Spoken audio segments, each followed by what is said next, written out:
Florence, Italy, a city of beauty, art, and romance. But between 1968 and 1985, Florence was gripped by something far more sinister. A ruthless predator roamed the countryside, leaving a trail of terror, blood, and unsolved mysteries. Known only as the Monster of Florence, this elusive killer took 16 lives in a series of brutal, ritualistic murders. And to this day, his identity remains unknown. Today, on Puzzling Past, we're diving into one of Italy's most chilling and terrifying mysteries, a story of fear, obsession, and a killer who's never been brought to justice.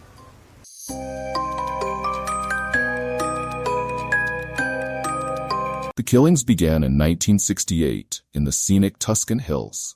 A young couple, Antonio Lobianco and Barbara Locci, had snuck away from prying eyes for some privacy. But that night, they weren't alone. In the darkness, someone crept up to their car and opened fire. The two were killed instantly, left slumped and lifeless. At first, this horrifying double murder seemed like an isolated tragedy. But over the next 17 years, a pattern emerged. A pattern so grotesque that it gripped Florence in terror. The monster's prey was always young couples, seeking a moment of intimacy in secluded spots. He stalked them in the night, striking with calculated brutality. These weren't ordinary murders. The monster would use a .22 caliber Beretta pistol, a weapon rarely seen in Italy at the time. His marksmanship was meticulous, but his crimes went beyond simple murder.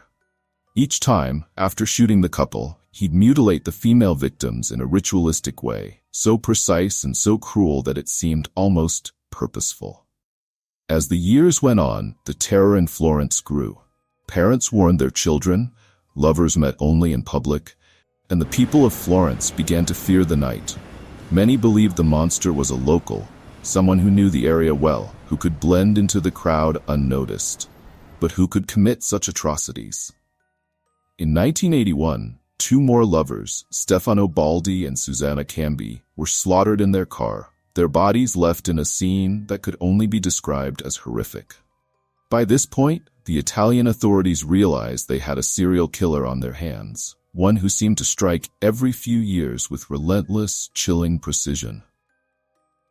With mounting public pressure, the authorities launched an intensive investigation. Suspects were interrogated, and the police honed in on one man, Pietro Pacciani. Pietro Pacciani was a violent man with a dark past. Known around town for his erratic behavior and previous criminal record, he seemed to fit the profile.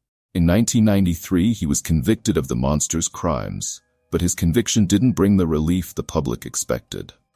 The following year, Pacciani's conviction was overturned. New doubts emerged and rumors began to swirl that he hadn't acted alone, or perhaps that he wasn't the monster at all. Authorities arrested two of his friends, Mario Vanni and Giancarlo Lotti, dubbed the Snack Companions for their habit of meeting in town to gossip and snack. But still, the case remained shrouded in confusion and fear. With no clear answers, the investigators turned to an even darker theory. One that suggested the Monster of Florence might not be working alone, but instead might be part of something far more terrifying. They began to suspect a secret society, a satanic cult that required sacrifices.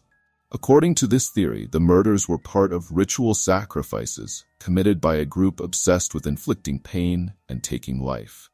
Whispers grew of wealthy patrons funding the killings, and that the monster was merely a tool for a dark order hiding in plain sight.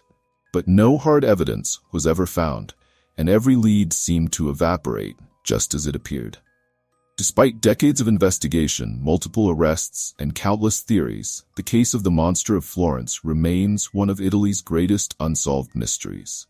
He, or they, left a legacy of fear and sorrow that lingers in Florence even today.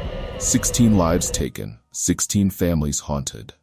Who was the Monster of Florence? Was he a lone killer, a deranged psychopath lurking in the hillsides? Or was he merely one member of a secret society that still watches, still waits, hidden beneath the city's romantic facade? This is Puzzling Past. Thank you for joining us as we journeyed into one of Italy's darkest mysteries. If you want more tales that chill the spine and provoke the mind, don't forget to subscribe. And remember, Sometimes the most beautiful places hide the darkest secrets.